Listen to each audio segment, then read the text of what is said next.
आज हम देखेंगे how to hedge against inflation. इसका मतलब क्या है कि इससे पहले हम लोग ने 3 वीडियोस में जो देखा कि इन्फ्लेशन क्या होता है, इन्फ्लेशन कैसे हमारे सेविंग्स अकाउंट पे इफेक्ट करता है और इन्फ्लेशन से हम जो पहले खरीद सकते थे वो अब जो नहीं खरीद पा रहे इन्फ्लेशन की वजह से।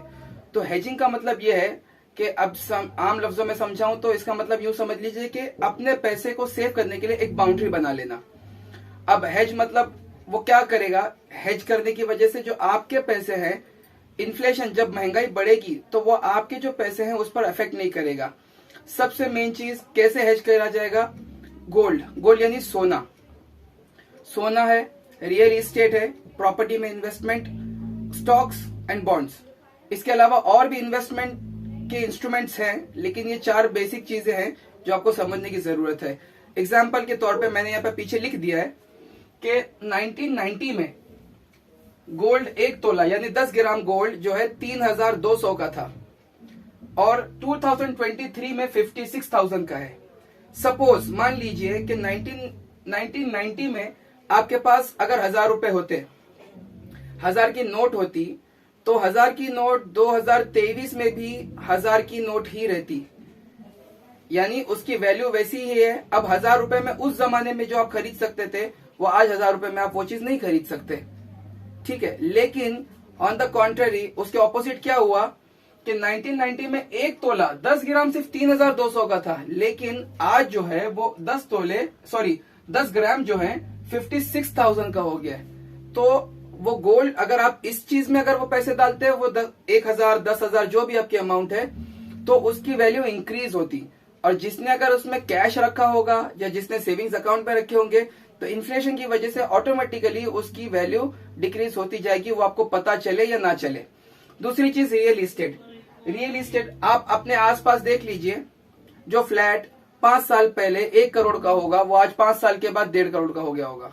तो आप इमेजिन करिए कि 1990s में जो था वो कितना कम हुआ होगा 1990s में। ये मैंने ऐसे ही नंबर्स लिए, आप और भी पीछे का डेटा देख सकते हैं।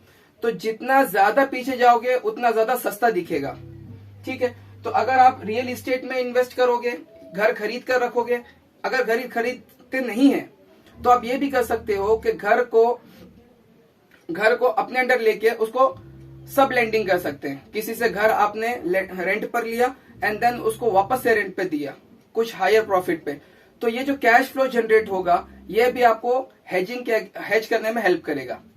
तीसरा स्टॉक्स और उसी के साथ बॉन्ड्स भी, स्टॉक्स एंड बॉन्ड्स।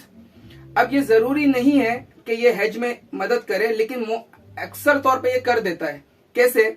सपोज आपने अपनी रिसर्च के थ्रू, ऐसे ही नहीं, तुक्का नहीं लगाना है, रिसर्च के थ्रू अगर आपने बहुत अच्छी और बहुत बड़ी कंपनीज वगैरह में इन्वेस्ट किया, ऑफ कोर्स स्टडी करने के बाद, तो आज एक स्टॉक अगर 1000 रुपए का है तो वो इन फ्यूचर 5000 10,000 का भी हो सकता है, ठीक है। तो ये जो चीजें हैं इसमें आपको थोड़ा सा स्टडी करने की जरूरत है। ऑफ कोर्स सब में स्टडी जरूरी है, लेकिन इसमें थोड़ा ज्यादा स्टडी की जरूरत पड़ेगी, इसलिए कि आप अगर आपने कोई तुक्का लगा लिया और ऐसी कंपनी में डाल दिया जो 2 साल के बाद डूब गई, तो आपका पैसा तो वैसे ही डूब गया, तो आप बोलोगे यार सेविंग्स अकाउंट में ही अच्छे थे। ऐसे नहीं है, आपको पहले किसी कंपनी के लिए अच्छी रिसर्च करनी है किसी इन्वेस्टमेंट करने से पहले, फिर देन उसके बाद आपको देखना है कि उस कंपनी में कितना आप इन्वेस्ट करें। आप एक और चीज इसमें इन्वेस्टमेंट में और एक आप और चीज कर सकते हैं, डाइवर्सिफिकेशन, यानी सब चीज थोड़ा थोड़ा ले लिया। गोल्ड में थोड़ा इन्वेस्ट कर दिए, फिर रियल इस्टेट में थोड़ा इन्वेस्ट कर दिए, स्टॉक्स में इन्वेस्ट कर दिए, बॉन्ड्स जो गवर्नमेंट की तरफ से बॉन्ड्स होते हैं जिसमें आपको गवर्नमेंट इंटरेस्ट देती है। बेसिकली बॉन्ड क्या है, गवर्नमेंट आपसे लोन ले रही है, आपसे उधार ले रही है और आपको उसके बदला इंटरेस्ट दे रही है, तो ये बॉन्ड है। तो जब आप डाइवर्सिफाई करोगे तब जाके हेजिंग अच्छे परफेक्ट होगी। सपोज आप क्या कर, 1 लाख जो है वो सेविंग्स अकाउंट में नहीं डालते हैं, बल्कि पूरा 1 लाख डाइवर्सिफाई नहीं करते, सिर्फ स्टॉक में डाल देते हैं यूं ही तुक्का मार के। तो होगा क्या कि वो जो पैसे थे अगर वो कंपनी चल गई तो ठीक है, इन केस अगर वो कंपनी का कुछ लॉस वगैरह हो गया या कंपनी डूब गई, तो आपका 1 लाख जो सेविंग्स अकाउंट में होता तो 5-6% चला जाता है, यहाँ पर 20-30-50% भी जा सकता है। तो यहाँ पर आपको रिसर्च करने की ज्यादा जरूरत है। तो ये 4 मेन चीजें हैं जो मैंने आपको बताई, gold, real estate, stocks and bonds. इसके अलावा और भी बहुत सारी चीजें होती है लेकिन ये 4 मेन चीजें हैं। तो जब भी आपको ऐसा लगे कि आप सेविंग्स अकाउंट में सेव करें या कुछ करें, तो बेस्ट ऑप्शन, अगर किसी को नहीं समझ में आ रहा तो सबसे बेस्ट ऑप्शन है gold. Gold any time best investment है। और इसमें आप बहुत सारे लोगों की बातें भी सुने होंगे कि वो लोग कहते हैं कि गोल्ड वर्थलेस है, बेकार है इसमें इन्वेस्ट करना। तो वो सबकी अपनी अपनी राय है, लेकिन बहुत मतलब मैक्सिमम नंबर ऑफ पीपल वो यही बोलते हैं कि गोल्ड में इन्वेस्ट एक्चुअली अच्छा है।